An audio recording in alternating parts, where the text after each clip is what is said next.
All right. Hello and welcome to D-Trade and Modern Day Warriors football talk. Today we're going to be going over the AFC East team by team. We're going to do it in the order this time of how they finished last season. So we will start with the Bills, move on to the Dolphins, then the Patriots, then the Jets. The idea here is we're going to talk a little bit about the offseason moves they've already made, as well as what we see they could still make, and of course, with the draft coming up, what each team should be looking for in the draft. This is just our opinions based off both loving football and we both love researching for the draft. So we've done our own detailed experience and for the most part don't agree with each other. No, we So do not agree with each other interesting. at all. All right. So first up, the Buffalo Bills. Pretty standard stuff for them. They've got first, second, third, fourth, fifth, sixth. The only draft pick they're missing is seventh. Yeah, So should be a basic draft for them. Been a busy offseason so far as losses. I think yeah. that's where my takeaway is on the team so far. Tremaine Edmonds was a huge loss to that defense. And Well, for the offense, McKenzie and Singletary, to me, both did a lot of little things for that offense last year. What are your thoughts so far? I mean, yeah, I mean, you definitely have a point with the Bills losing Tremaine Edmonds. I mean, I think the one plus sign that they did was giving Matt Milano a 2-year extension. I think that was a real plus for them. Um, losing Isaiah McKenzie, that third identity they have on that receiving core. Uh, he's used as like the if Stephon Diggs aren't open or Gabe Davis aren't open, then he's probably going to be open somewhere down the field. Uh, Roger is it Roger Saffield Yeah. as a guard. I mean, he was. I think he was more of a depth piece interior lineman anyway. So I mean, Well, I think they picked up David Edwards and Connor McGovern to really replace yeah, Saffold yeah, anyway. So I think as far as the offensive line, I don't see a lot of loss there. The, no. the key is, do you think Damian Harris is a equal fit to what Devin Singletary was? Uh, for what he showed in New England, I think he's about the same. I don't think he's.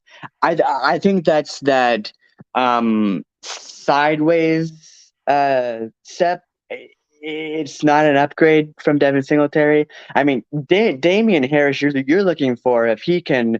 A lot a lot of the production that he had in New England is. Yeah, he can run those halfback screens. You can use him somewhere in the passing game, but I mean, even in some games, like he'll bust for a few really productive games, like 80 plus yards on the ground. But he does have some inconsistency issues, but so did Devin Singletary anyway. So that's kind of why I think it's going to be a sideways step for that. Um, The funny they thing for me here is later on we're going to talk about where Singletary ended up.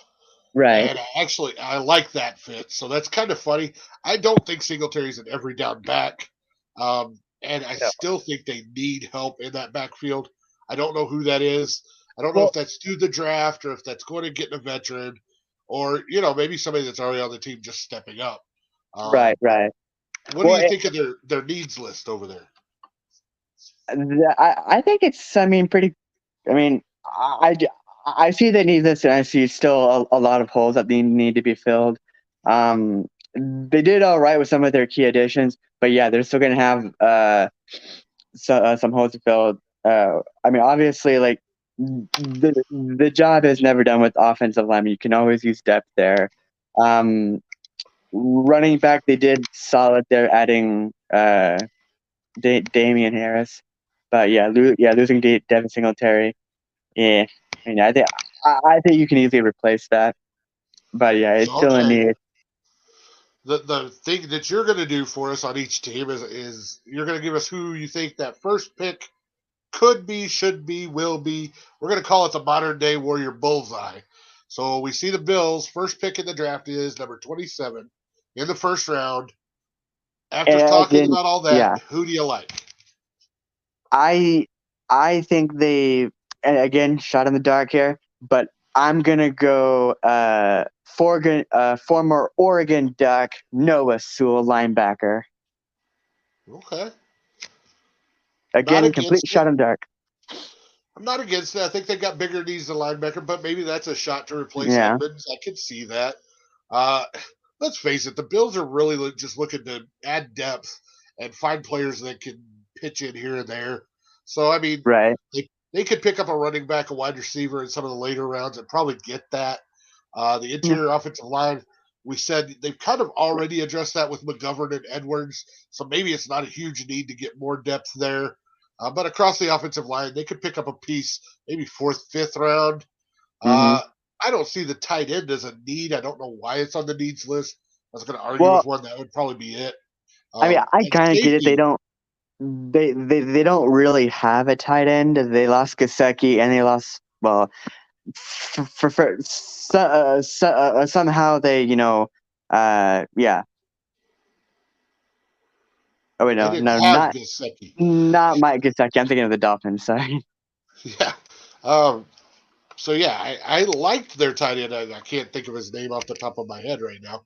Um, Man, it's just not coming to me. But I like their tight end, and I even liked their depth at tight end. So I just don't understand that one. Secondary, that it's got safety on there. I don't know if that's just because they feel like they need to replace uh, depth. Is all I can Well, think and because they didn't lose any starters. they resigned Jordan Poyer. I don't know about Micah Hyde. Well, he's not on the losses here.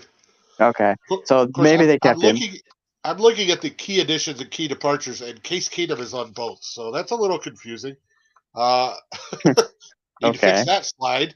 But they did lose Case Keenum. I know he's not there anymore. What about depth at quarterback? I mean, Keenum's been the backup for Allen. For like a little while, yeah. Could I don't that be know. a position they're looking to fill in the draft? Maybe a fourth, fifth, sixth round quarterback. I think yeah, pretty much what you just said. Like I think they'll probably go in late draft. Yeah, but Okay. Case Keenum's exactly like a backup. That's what he is. Um, yeah. I mean, All right. So, it, anything else you want to add about the Bills? um, I I think they have a lot of holes to fill, but I'm very looking I'm looking forward to kind of what they do in the draft, and yeah, I think it should be very entertaining. So All right. Well, then my final take on the Buffalo Bills. I'm gonna go off the rails here. The Buffalo Bills, I think, tank this next season. Josh Allen gets hurt, something like that, and this team just spirals downhill. I like a couple other teams in the division to really come up, and if somebody's coming up, that means somebody's going down. I think a big injury happens to the Bills. I don't wish it upon them, but my off the rails no, take is Buffalo Bills in last in this division next year. damn, that is off the rails, isn't it?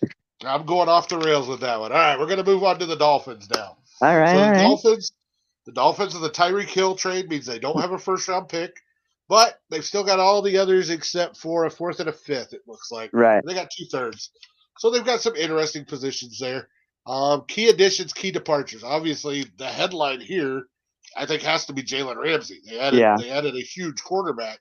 The other pieces are depth pieces, pickups here and there. I like the Braxton Barrios signing because I think he's an incredible kick and punt returner. Yes, Um, he is. but they've lost both their tight ends. It's not just Gasecki. They lost Long, too. And I don't think Eric Subert is even as good as either one of them, much less both of them. And they lost Ethan Carter, which probably is about where Sobert adds in there. Um, Other losses, nothing big. I mean, the punter they replaced heads up. The safety, it's a depth piece that they added, so no big deal there. I like David Long Jr. I think he's an underrated linebacker. I think that adds not only depth to that defense, but a potential starter there to maybe improve their pass rush ability from the linebacker position. That's my take on that. What do you think? I mean, what you said. I mean, it's a lot similar to what I probably would have said. I think Eric Saubert is. mean, it is what it is. I mean, he's not. I mean, he's no Mike Gesicki. I mean, they didn't really improve at tight end there, but yeah, Mike Gesicki was definitely their biggest loss in the departure category. Um, and then yeah, as you said, the highlight for their additions was Jalen Ramsey. David Long, definitely an underrated guy. Um, Braxton Berrios, again, you made a great point with being an excellent kick and punter returner. So I have to agree with a lot of what you said there. Um, it's definitely manageable the kind of departures they had because I think they definitely they definitely made some moves in addition with Jalen Ramsey and David Long Jr. Mike White is an interesting addition in my opinion because So before you go he into that, does. before you What's go into that? that, before you go into that, let me talk a little bit about this because that's where I was headed next. Obviously, Tua Tagovailoa is not on there as a key departure, and I'm in no No. way saying he's gone from the team. But there is a lot of question marks about what his future looks like with the team. And obviously, this it's something you've got to be worried about him missing significant time every season, it feels like. So I don't think Mike White is the answer to Tua going down long term. I believe Bridgewater's still there. I know he is a free agent, but I don't think he's signed anywhere, so he could still re-sign. The quarterback position in Miami, even though you've got a set starter, feels funny to me. What are your thoughts? Yeah, I mean the whole head injuries that Tua's been dealing with. I mean I said it this past year with him getting hurt in the Bills game and Bengals game. Um, he it's bad when it happens. Um, but yeah, I mean, But is it's he a worse. solidified? It's worse when it happens. The two games you pointed out: Bengals, great team in the AFC; Yeah, Bills, great team in the AFC. These are the teams that the Dolphins need him to yeah, produce. definitely. I mean, that, and this is why the Dolphins drafted to a top five right here. Is they made a commitment to this guy, like we believe that you are the guy. But I mean, when head injuries start getting in the way, that that really starts to affect things. Like, how long does he have? Can we trust that he is our long lasting solution? Yeah, Is is he our guy if these head injuries are going to get worse and become more problematic? And and that's why is he in his third or fourth year of his rookie deal? I think he was 2020, so this is going into his four, Third. third or No, fourth. 20, Yeah, 21, 22. It'd be the fourth year. So at the end of the year, they've got to decide yeah. what I they're think they doing. decided to pick up his fifth year option. But I mean, normally you're starting to negotiate that next contract before they start that fifth year, even. So I Yeah. mean, that's something they've got to figure out this year. Are they going to go long term with Tua, or is it going to be back to the drawing board? I mean, Mike White's not the answer. I'll agree. Or if you said otherwise, but um, Well, I said I don't like it. I think they you don't like it. could have gotten Okay. better. I No, think I'm they not could going have to gotten disagree with better that. backups. I think there's better choices out there to have an active backup. We just saw Case Keenum leaving the Bills. There's a lot of veteran, journeyman, backup quarterbacks out there that I think would be a better fit than a Mike White, who was, I don't know, kind of thrust into that starting Jets job last year, and he backed up in Dallas for a while. Very average to below average quarterback. I don't know. I just think there's better options out there that you could have gotten a veteran that you would Well, feel and more comfortable if Tua missed 4 games again or 5 games again or something like that. Mike White's two best games that he ever had, where for some reason he looked like Tom Brady out there. I mean, throwing over 300 yards and three touchdowns, but he's only done it like two times in his NFL career. The consistency's not there. And then the very next Right. game or the very next week, he looks like crap. Yeah. So All right. Well, I'm going to read a bit here. This is from the Sporting News. Their take on the Dolphins offseason move so far. They gave them a C, which is a very good grade, and they ranked them 25th so far in offseason moves, which isn't good. Obviously, it says Ramsey was an interesting, aggressive move, and Long helps the defense. So basically, what we've been saying. But between the Yeah, re-signings and the losses, there's not much feeling of this team getting better. And I kind of agree with that. I think, yeah, they got better in places, but they also got a lot worse in places. And I just don't a feel lot the of. upswing. I'll agree again with you on that. Well, They that's the definitely have a Sporting News. point with. That's not me.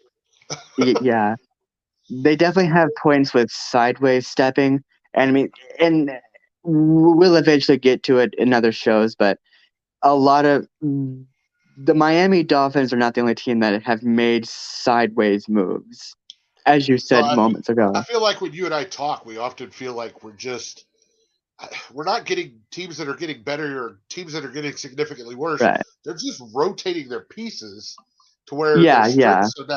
their Like strengths are now their weaknesses, and their weaknesses are becoming their strengths. like So like the Dolphins, I mean, they filled some of their gaps that they lost in the departure column. But yeah, there's still some issues there that they haven't resolved yet. right. So okay, as we're going into the draft, there's their needs that are remaining over there on the things they need. Do you agree with those? Do you see something that needs to be changed? I'm guessing the IOL's interior offensive lineman, right? Correct. Okay. Guard or center. All right. Not that I see. I mean, and again, it looks a lot like the Jets. I mean the Bills. Sorry. Um, there's gonna be a long line of listing needs out there for well, yeah. I mean, just like the Bills had, but um, so far, I would say they filled some of them, but they still need to.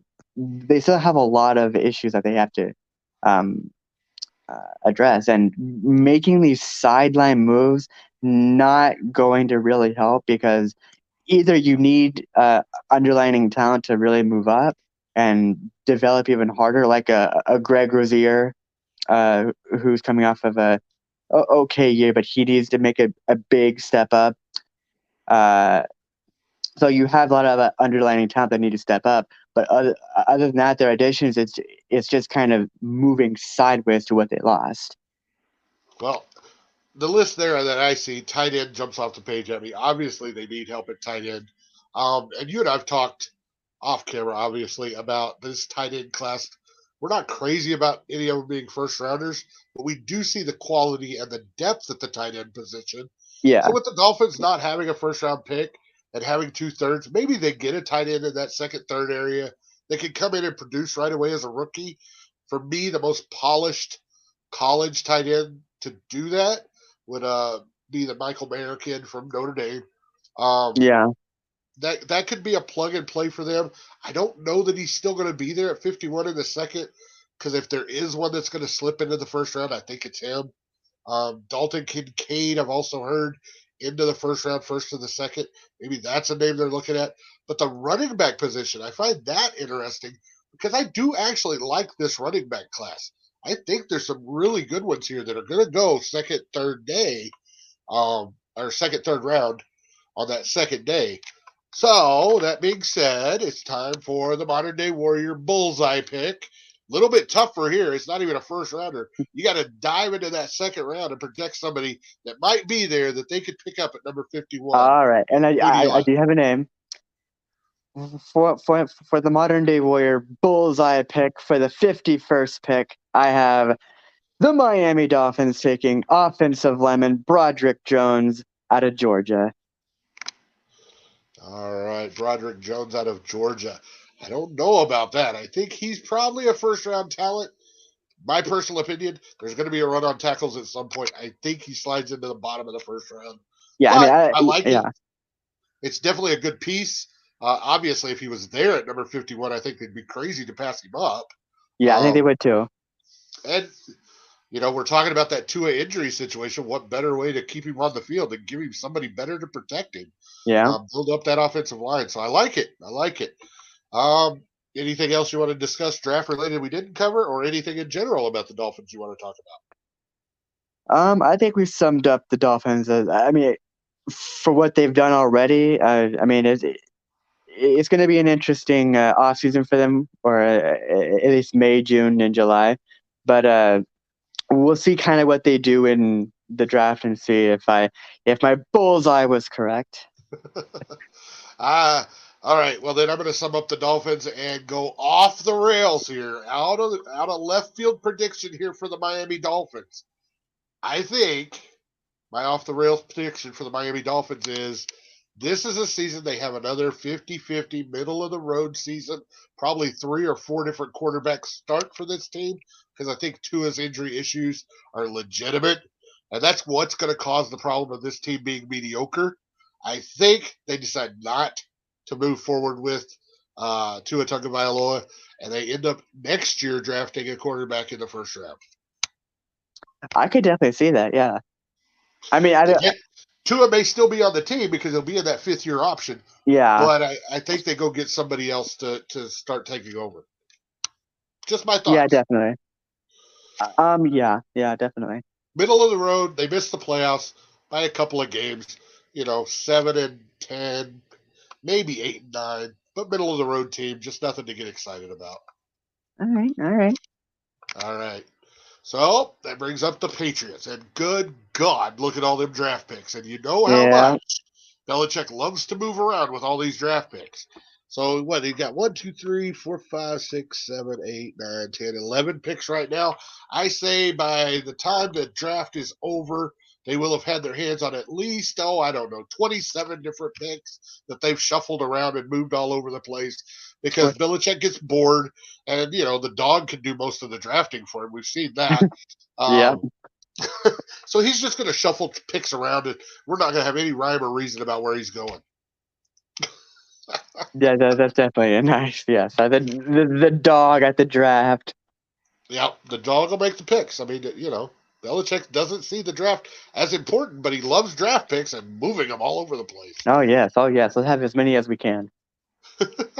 All right, so let's zoom in here on the key additions and departures. My thoughts here, pretty simple. I love the Juju Smith-Schuster pickup because he's not a flashy wide receiver. He is that workhorse that I think Belichick gets the best out of, which we haven't seen in a while in New England.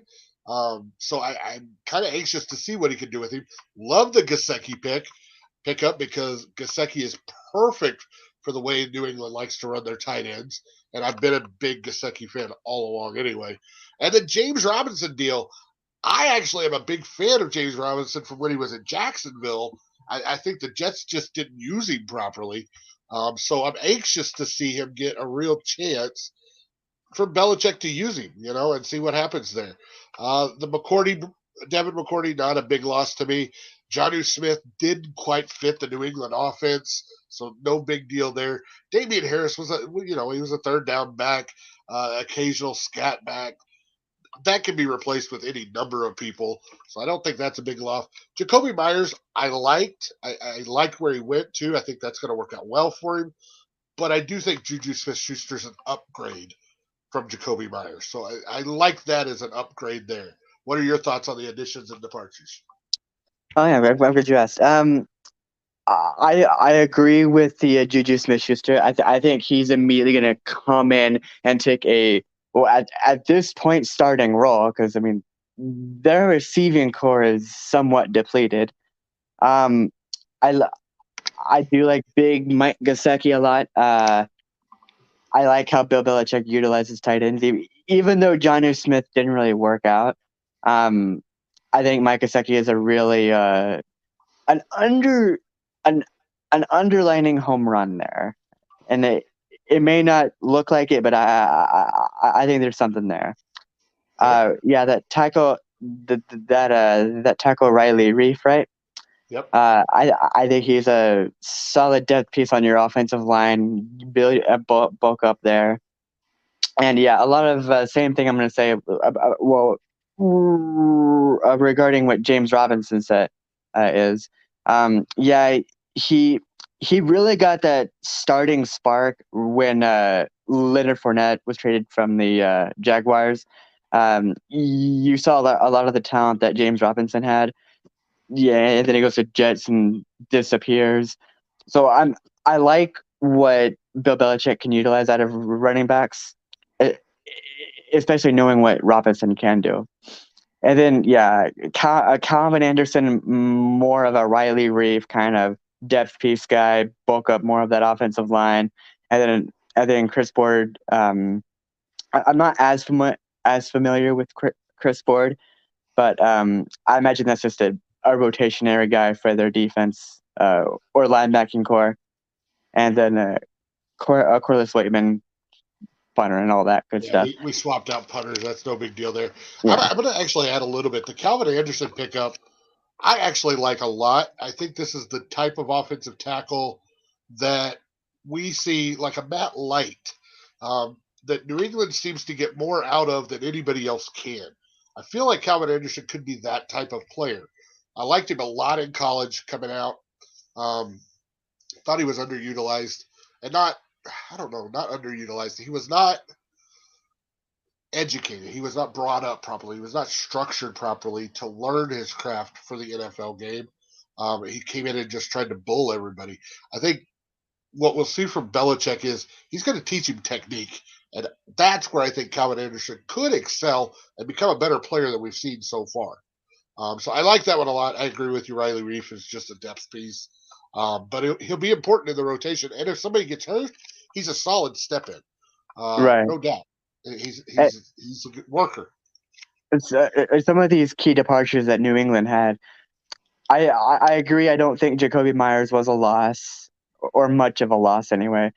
Devin McCourty, I thought was you're losing that veteran presence. I know he's like 35 years old, so he's ancient, but losing what Devin McCourty represented the Patriots of old. Like Right. he's been there for over a decade. Oh, he was a locker So room leader, no doubt. yeah. So you're losing a locker room leader presence and everything. So that's gonna hurt that veteran leadership. Yeah, and Yeah, then but let's face it, the leadership in that locker room is always the main man. It's Belichick. That's yeah, your but leader. That's the only leader you need in that locker room, and he's always worked it that way. What I see in the departure category there, I look right up at the key additions, and they either got better than what they had, yeah, or at the very least moved sideways. But almost every situation, I think they got better. Definitely, I would take Juju over Jacoby Myers, even though I like Myers. Gasecki is vastly better than Smith anyway. Um, running back, you lost Damian Harris. Obviously, you got better with James Robinson. I'm not going to try to compare the punters because they're punters. yeah, that's fine. I think we should go for it on fourth down every time. Uh, so What's the let's just point of get rid of all punters? punters. No, get rid of all punters. All right, let's look at the draft pick needs over there. We see wide receiver, offensive tackle, quarterback, edge rusher, safety, tight end, linebacker. Most of these things, I think we're talking about depth pieces. The Yeah, offensive tackle, I think they've kind of already addressed with Calvin Anderson and Riley Reef. But the edge rusher, I kind of feel like that is a position of real need for the Patriots sooner rather than later. one Um, thousand percent agree. Yes. But like you said, when we talked about Juju Smith-Schuster, that wide receiving core could use a pickup. So for me, I think the first round comes down to wide receiver or edge rusher. Does an edge rusher like Luke Van Ness or possibly the Texas Tech kid, I can't think of his name right now, do one of those guys slide down to that 14 spot? If so, great. Go get your edge rusher. If not, that's about the place where we start talking about Smith Enigma or whatever his name is out of Ohio State, the wide receiver. Obviously, you got the TCU kid that would be available at that spot, and probably the Oregon kid or Oregon State. Addison, is that his name? Jordan Not looking at Addison. the draft notes. Yeah. Yeah. So the top receivers will probably still be available at 14. So if you can't get that knockout edge rusher, the wide receiver makes a good second fallback for me. And obviously, the quarterbacks at that point, I only like two in the first round. I'll be honest, I'm not a big fan of this quarterback draft.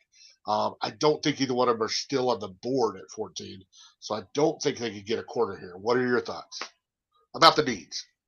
about the news. I will. As you said at the beginning of it, edge rusher is something that I think the Patriots have needed, and I don't understand why they haven't really, you know, bit the bullet on it or or tried to go for one yet. But edge rusher, they have a lot of older pieces there, like a Lawrence guy. I mean, they just got one. Well, Christian Barmore, that draft pick a few years ago that they got. I mean, he's good, but I don't think he's ever going to develop into a big, a captivating defensive lineman for them. But I definitely think they need to go younger at edge and get something good.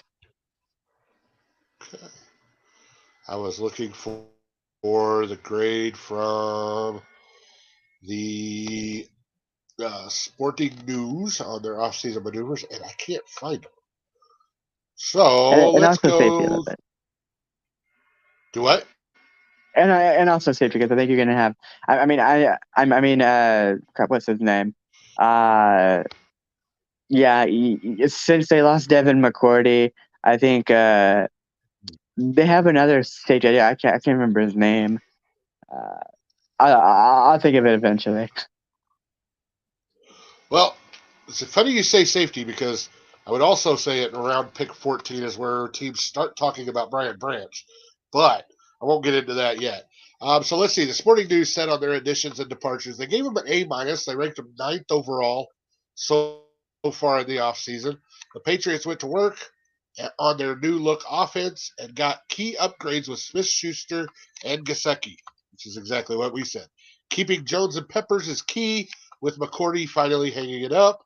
Overall, there are classic shrewd moves by Bill Belichick. So it almost sounds like they are just giving him credit because he's Bill Belichick. Yeah.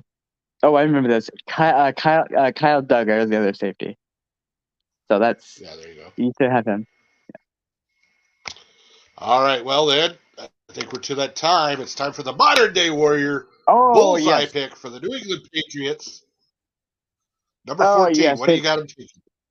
So for the modern day warrior bullet pick, or yep, I have for the New England Patriots at number 14th.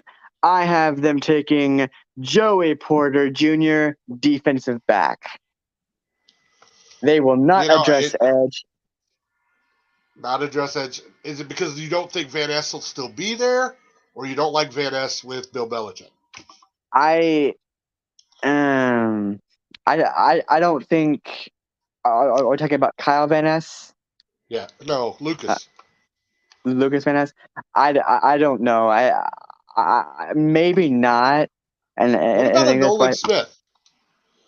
I know you like Nolan Smith. Is this Oh too yeah, I high do. for you? I mean, again, yeah. I mean, obviously, as I said before, at the start of the show, it is just a shot in the dark. But I could also see them going with the Nolan Smith because that would be an answer to their edge problems. But It does feel high. I agree. Nolan Smith, most people are projecting around 20 to 30, so I get yeah, it. It's a little high.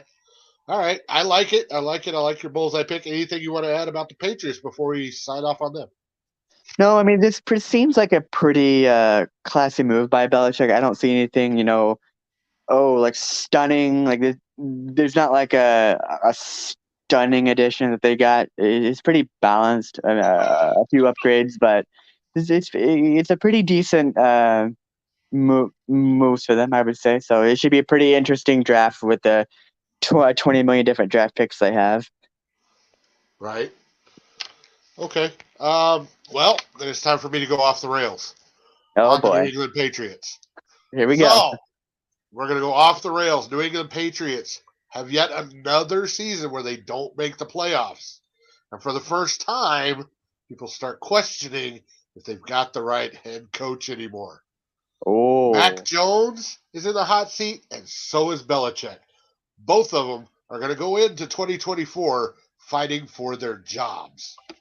ooh, I can. Okay. I see ya.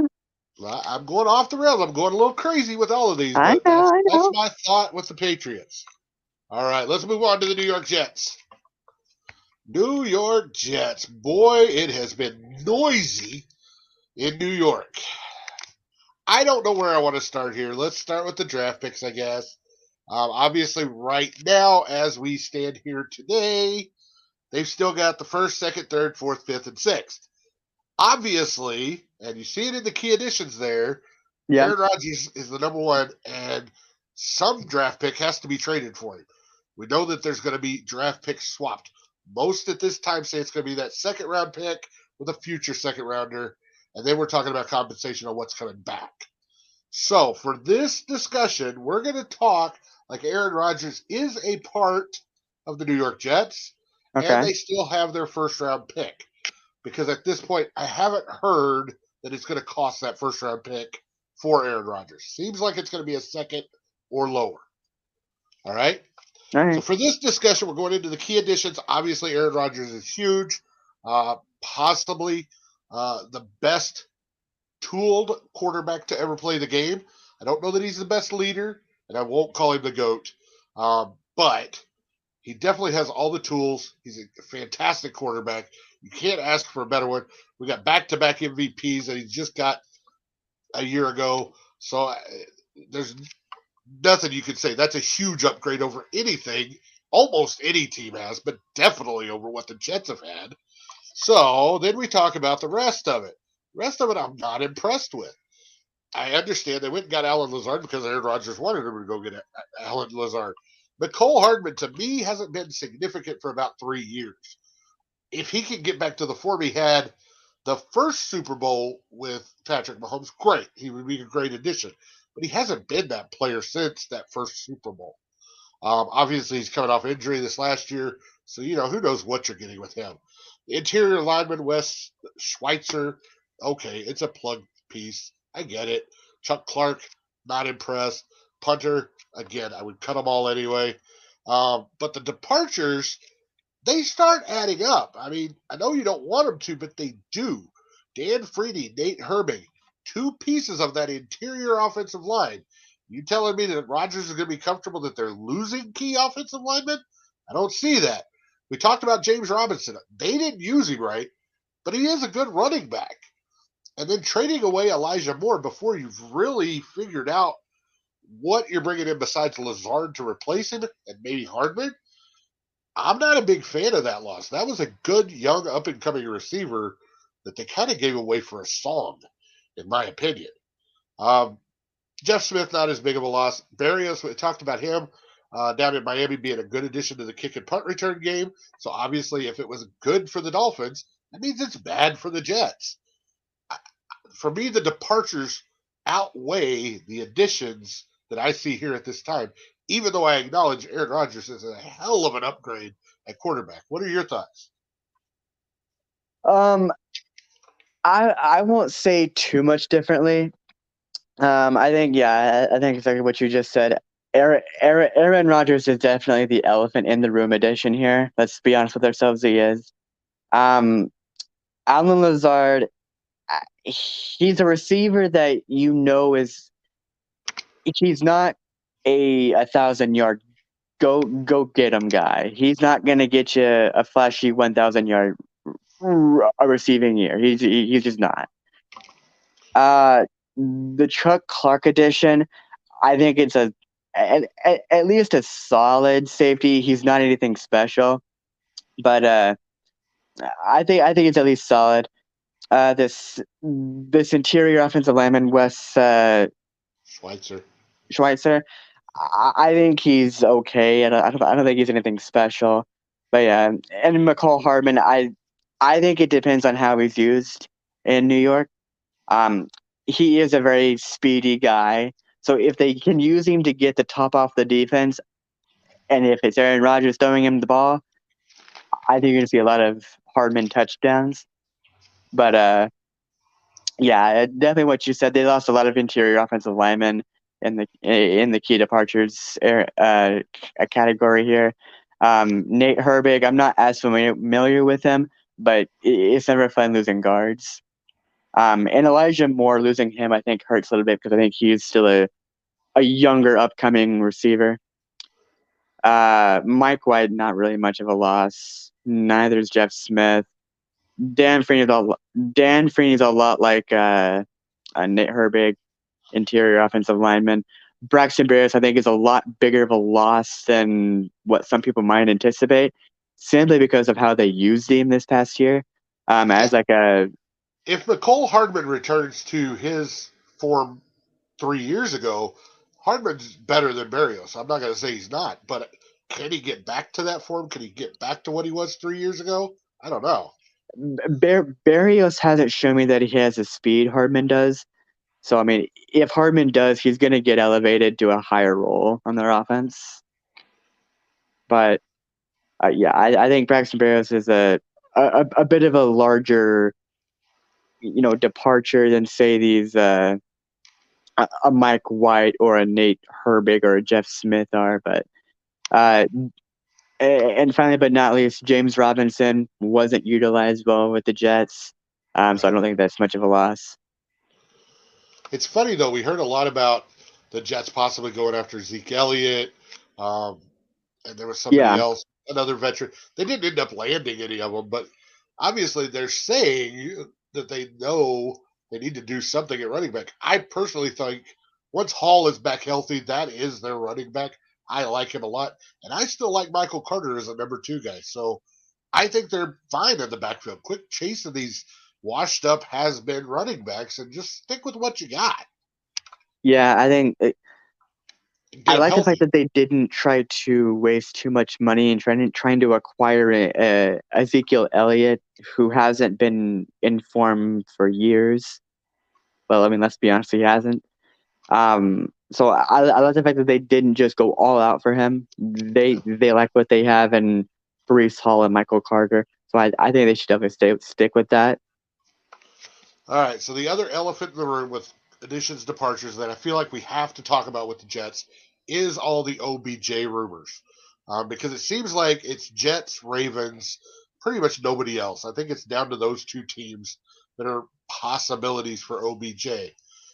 OBJ, who missed all of 2022 because of that Achilles that he injured in the Super Bowl in the beginning of 2022. I don't see him as this. I don't know what he used to be. He's definitely not as good as he was with the Giants, and he's coming off a torn ACL. I got to think that hurts. So I don't understand all the hubbub about what he expects to get. I think the smart thing for OBJ to do is find the right fit with the right quarterback, and that might be the Jets over the Ravens, because if Aaron Rodgers is there, that's the guy that knows how to get you the ball. Sign a 1 year deal for a 10 mil, 11 mil, whatever. I know he said he wants 15.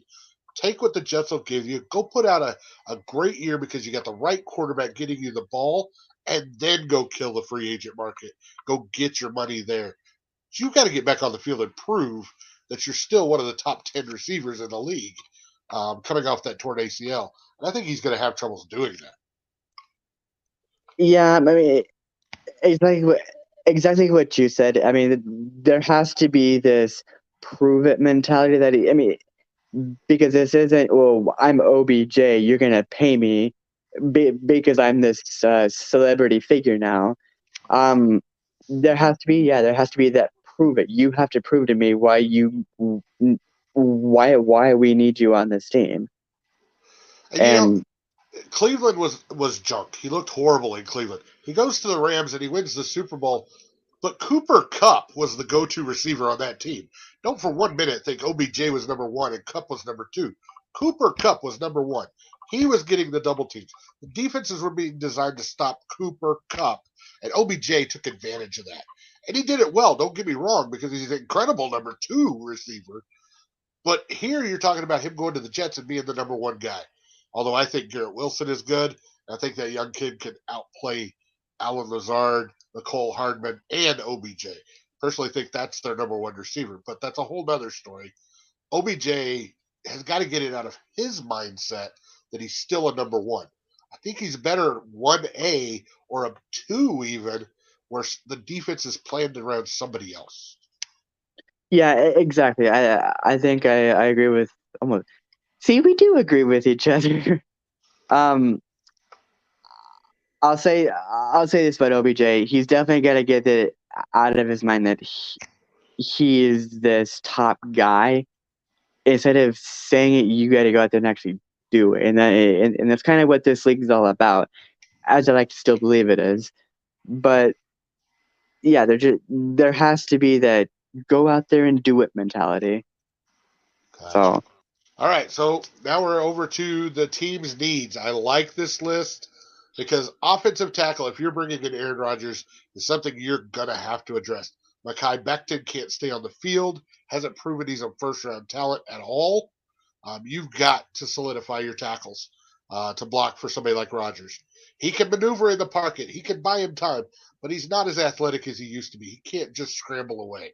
So you've got to have tackles. The safety position, I think, is a key position for the Jets. Whether they go young or go find a free agent or even trade for somebody, they need a commander in that secondary. So those first two are dead on what they need. The rest of the positions, I feel, are just excuse me, fillers. They need backup. They need depth, especially at the quarterback and the wide receiver position, because I think they've already got, if they've got Rodgers, which for this discussion we're saying they do, then they've got the young kid behind him with Zach Wilson, and you're going to find out, okay, now that he's mentored by Aaron, can he become something, or do we need to draft a backup to sit behind Aaron instead of Zach Wilson? And then linebacker depth, defensive line depth, every team in the league, I think, needs those two positions at depth. But for the starting spots, the Jets are solid. They're just looking for backup pieces in those. What are your thoughts on their needs? I think a lot of it's still the same. I think some of the departures, I think they still need leadership in the secondary. They lost Marcus May in their secondary, so I think there's a good chance they'll probably go for that answer in the draft. Linebacker, they have some key veterans in their linebacking core. I think Quan Alexander's still there. Mosley's still there. And then I think one more key linebacker. But yeah, defensively, they're looking for a lot of that subpar backup talent to to at least go A and B with their starting core. But yeah, offensive lines definitely. I went on the opposite other side of the ball with our Oh, are you with ready their highest for needs your are. modern day warrior bullseye pick? Oh yes, I think I'm ready. All right, So for my for this modern day discussion, warrior. hang on, let me set this up. For this discussion, for all intent and purposes, we're still saying they traded for Aaron Rodgers, but they kept their first round pick.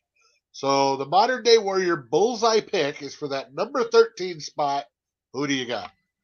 All right, for the bullseye pick, I have the Jets taking a number 13 safety out of Alabama, Brian Branch.